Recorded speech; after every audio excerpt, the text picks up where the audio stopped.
Hello, this is a watcher of events. Feel free to rate, comment, share, or subscribe.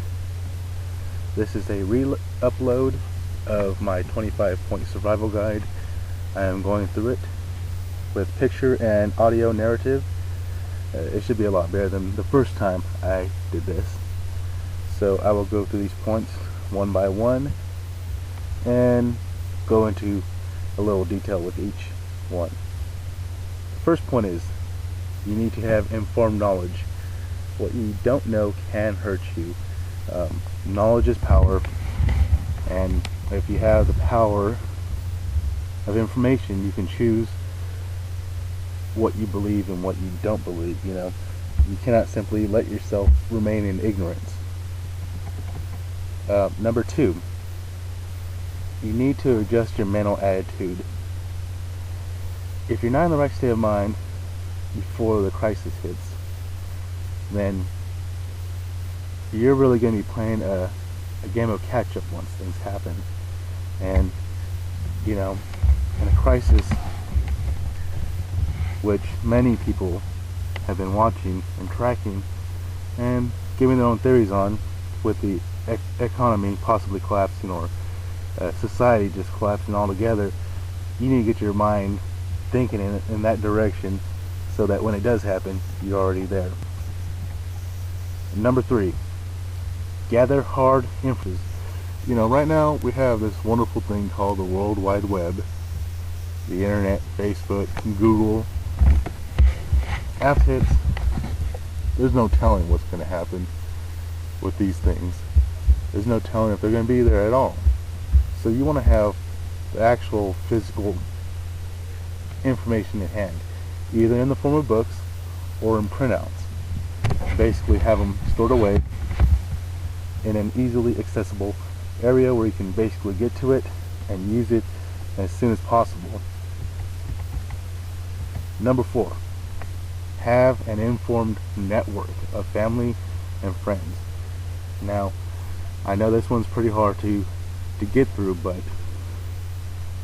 if you can convince a number of your family members that some of this stuff has a real potential for possibly happening, then maybe they might get on board with you in preparing. And if anything, at least you've informed them, and that moral sense of responsibility is off of you. And who knows, maybe when the shit hits the fan, they'll actually get on board. But there's no telling if that's kind of too late by that point. But at least you've informed them, and if they're on board, then they're definitely there to help you. Number five, you have to consider religion, whether it's optional or not, or if that's your thing or not. That's up to you. In my opinion, for me, it's preferable, but I'm not going to say it should be preferable for anyone. But people make their own decisions and make their own peace with their own God or disbelief in God. So that's pretty much that. Number six, practical knowledge. You must learn how to survive the crisis before it happens. Now, you just get all these ideas gathered together in your head and just have the knowledge there so that you can be able to apply it whenever you need to, because you don't need to be learning on the fly, learning by trial and error. You need to know beforehand so you don't have to get into that predicament. Number seven, preparation. You need to prepare so that once you get to that point of crisis, then you can be able to enact the plan that you already have in place. So, that's pretty simple there. Number eight, long-term food storage. Now this is very important because not everyone has a store of food stored up in their house. It'd be nice to have that, but not everyone does. I found a place on beprepared.com where you can buy a year's supply of grains and legumes for one person for $450. That's very good. Of course, you can always go to the store and buy the stuff and do your own long-term food storage. It's very simple. All you have to do is buy Mylar bags, oxygen absorbers, and food like rice and beans, and store it up in there and seal the bags, and you're good.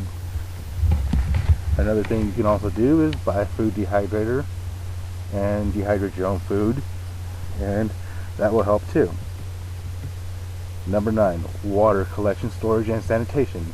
You want to be able to have water because water is extremely vital for survival. You can go weeks without food, but you can only last days without water, so you need to make that consideration. Number 10, protection. If you have weapons, that's great. But if you don't have weapons, you should probably have friends who have weapons. But if you got them, you should probably practice with them so you know how to use them. And, you know, mentally prepare yourself for the possibility that you might have to shoot people, which is unfortunate. But in a situation like that, where people might be coming to kill you to take what you have, you need to defend yourself and your family. So, number 11 is to have a shelter, a home base. You need to have a place where you can basically gather yourself, regroup, you know, for yourself individually and for your family, and perhaps if you have enough people gathered together in cooperation for your group and community, if that's possible. Number 12, medical supplies. People get sick and they need care. You're going to need that. And included in this would be medical knowledge, medical sources of information like medical study books, so you can actually get some practical knowledge on how some of the procedures work and how you can actually do some of the rudimentary stuff in case you really need to do it. So, you know, some medical knowledge will go a long way, because in a situation where everything's collapsed, you know, you don't know what can really be a danger, and who knows, you know, there could be diseases out there, and you need to be aware of how to handle situations like that. Number 13, you need to plan. This is like really a big key part of this. You need to make plans before the crisis arrives. You know, you can't just expect that you're going to be ready to go as soon as the crisis arrives and not make any preparations for it, because you're just going to get caught up in the motions of events, and more than likely, I think you'll probably end up dead. So number 14 is proponents of production. You need to have capital production assets like farm animals, maybe some resources like the knowledge to build stuff, to be able to produce and keep on producing goods that are vital to your survival and your health, and something that will be good and useful for a community and for a family to be able to survive the crisis. So, you know, survival will depend on producing critical goods if you run out of them, which will go into the next point, 15, tools. You will need tools to make production easier. You know, if you don't have tools, it's going to be pretty hard to build some, you know, shelter, like a house-like shelter. You know, you can probably make something really rudimentary, but if you know how to do it and you have the tools, it'll be so much easier. You know, if you have to cut wood, you know, having a saw is a lot easier than trying to, you know, improvise, because, you know, saws are a lot more convenient and easier to use. 16, energy production. You know, you want to consider other alternative energy sources like solar energy, you know, like having like a battery bank that can get charged from some other external power source. Now, I've seen some really interesting things, like this thing called a Stirling engine. A very interesting thing. As you can see in the pictures here, it's this little thing that operates off of heat or cold differences in temperature, which causes a piston to move, and basically it can create electricity. So I've been really looking into this. It's very interesting. Actually, I think you can actually create a substantial amount of electricity off of it. So I'm going to do a lot more research into it, but I think you should probably do some research into it as well, and solar power as well. I don't really like a windmill power because, you know, it only operates when the wind blows, And then I don't like gas powered generators because you don't really know how long fuel is going to be around, and if everything collapses, you know, it's only going to last so long. And another thing too is that electric generators that run on fuel are loud and more than likely going to attract unwanted attention. Now 17 is focus on agriculture. You need to be able to grow your own food, because at some point your long-term food storage is going to run out, and you need to be able to produce food so you can be able to create more long-term food storage, basically keep on propelling yourself into the future and basically staying alive. Number 18, you want to have some animal livestock, something that can reproduce and create more food. Preferably, I would suggest that you want to have smaller animals because they're mobile, they have lower feed requirements. And another thing too is that, you know, if you're just a small family, you know, surviving a crisis, or a small group, you know, killing one cow and trying to divide that amongst a group that's really small, you're going to have a lot of waste. Now if you have smaller animals, you're probably going to have less waste, and I believe smaller animals breed a lot faster, so, you know, that's a good thing. So you want to definitely consider adding animal livestock, maybe like chickens, rabbits, small to medium livestock, like maybe like sheep, pigs, you know, pigs, goats, stuff like that. But, you know, stuff like cows, I'd probably see that being in a more stable setting where, you know, a larger community, more stable, almost getting back to normal society would actually be able to support and maintain. Now, 19 is silage. And not too many people have really spoken about this on YouTube, but I can tell you silage is very simple. It's food stored for livestock. If you've ever gone by any farms, you've seen them. It's basically like those things that you see covered in white plastic. Underneath it is silage. It's chopped up vegetation stored in a oxygen-free environment where the sugars turn into lactic acid, and it pickles the vegetation, preserving proteins, minerals, and nutrients. And basically they use that to feed their animals, the farmers, during parts of the season where the food that's growing out of the ground is not quite mature yet and doesn't have the nutrients in it to actually support a healthy diet, and also during the winter when vegetation is less available. And the beautiful thing about silage is that you can harvest it even in the dead of winter, and it grows all through the year.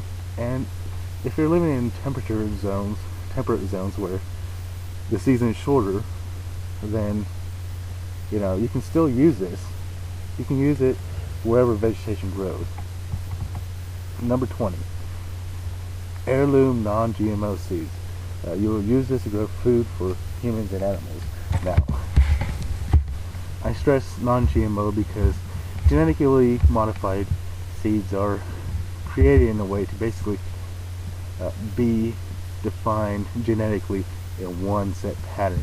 The normal heirloom non-GMO seeds adapt to environments, and of course they're made for, you know, environments through breeding, but they can adapt over time. GMO seeds can actually, genetically modified seeds can actually, you know, be disastrous because they'll taint the genetic pool of the non-GMO seeds, and you really don't want to get into that risky territory of having your life threatened by genetic flaws and modified foods. 21 is composting. You're going to need that to be able to sustain agriculture because, you know, you're pulling nutrients out of the ground and you need to be able to replenish it. And of course, you know, when you compost, the chemical reactions will actually kill the pathogens inside the dirt. And, you know, pretty much, if you can smell the compost pile, that means that nitrogen is escaping from it. So, you know, you want to maintain a ratio of around 30:1 carbon to nitrogen ratio. So like leaves, branches, and stuff like that, that's high in carbon. You know, animal droppings are high in nitrogen. Of course, you got different things in there like phosphorus, you know, and calcium and other minerals that you want to take into account. So you want to do some research on that and be aware of how to do that. Number 22, application of resources. Basically, your whole entire knowledge, human capital, manpower, resources such as, seeds, long-term food storage, water storage, animals, growing food, agriculture, power. You're going to use everything to basically maintain survival. So you need to be able to execute, innovate, collaborate with others when it's good. Now 23 is about Faraday cages. This is protection for electronic devices. This doesn't really relate so much to everything else, but when you consider that the American modern way of living is dependent upon electronics and how vulnerable we are if such a thing as an EMP attack occurs. Now, EMP attack could occur when a country like, say, maybe North Korea or Iran, they can just launch a missile, and if it explodes up in the atmosphere over the central part of America, basically the gamma ray burst from the energy of the nuclear bomb going off would actually fry anything connected to the grid and anything within the line of sight from the blast. So the Faraday cage will basically receive those gamma ray bursts from the explosion, or the EMP, and you have to make sure it's grounded. And what will happen is when it hits the Faraday cage, it'll basically transfer into the ground and not into your electronic devices, and you'll have working electronic devices, which is a good thing. 24 is having a backup plan. You know what? Anything can happen. Things could happen in such a way that I could, I would not hardly even conceive of things happening in that way, but I need to be able to think of everything that can happen, and you need to think of everything that can happen, and be able to plan and prepare and get yourself mentally prepared for all these things so that nothing catches you off guard. Now the last one is 25, and that is you should plan to move from whatever location you're located. It could be required as society collapses and people are starving and forced to seek desperate measures. You may become a target, because if you are prepared, you're like a light of hope, a beacon of civilization, and everyone else is not prepared. The horde will come to you. You may need to get out of the area fast. This is why I recommend small to medium-sized livestock, because there's a lower logistical requirement for moving these things. And another thing too is that there's a lot of talk about tensions and different events happening around the world, and rumors of war going on, and the possibility of World War III. If there's anything like a military occupation in America, who knows? You might need to move so you don't end up behind lines in occupied America. And if we are occupied, you will definitely become a target. So you need to be able to prepare to move, or have that idea in your mind in case it actually comes to that. So this is pretty much my idea of what I think it is. Maybe I'm wrong, maybe I'm missing some pieces, but if you got something, let me know, because I would love to know.